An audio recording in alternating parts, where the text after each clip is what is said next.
Assalomu alaykum hurmatli obunachilar. Bundan oldingi videoda aytib edim. Yine 2025-yil 1900 km yurib turgan birinchi nomerdan olingan mashin benzinde naq pula 159 milyon so'ma o'zimizni Ankara'dan kelgan buratimizga naq pula sattık. Tebrikler. Rahmet sizlerin işlerinize Ahmet.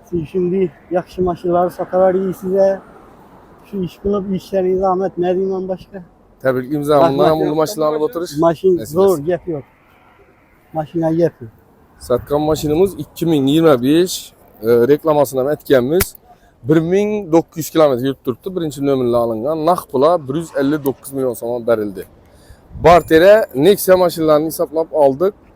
42 milyon so'm aldık. 42 milyonun o'zi bo'lsa beramiz 2010-yil Radnoy. Sen yurgan edi? 200 bin.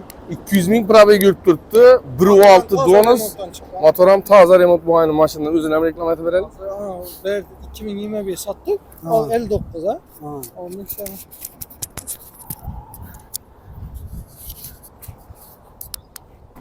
Xo'sh, zanglarini ishlatish kerak. Mashinaning mejigar pulti, shumka hamma narsasi bo'lgan 42 milyon so'm hisoblab oldik. 42 ni o'zi bo'lsa beramiz. 1.6 Donus prostoy gidrolika aynalarni stöklopodiyon qo'ydiraman desangiz 800 ming so'm bilan qo'yib beradilar. 200 ming probeg yurgan 1.6 Donus. Naq pula 42 milyon so'm beramiz. Bir tomchi kraska yo'q. Tekshirtirib olaverasizlar. Bir qadam mehr berib berish kerak. Kredit olaman desangizlar, gideti bir 15-18 milyon so'mlar bilan chiqadi. Oylik to'lov 1 milyon 530 ming so'mdan tushadi 4 yil. Fortuna Biznes xususiy bankdan chiqarib beramiz. Shundan sotiladigan mashinalarni olsa bemalol kelasizlar.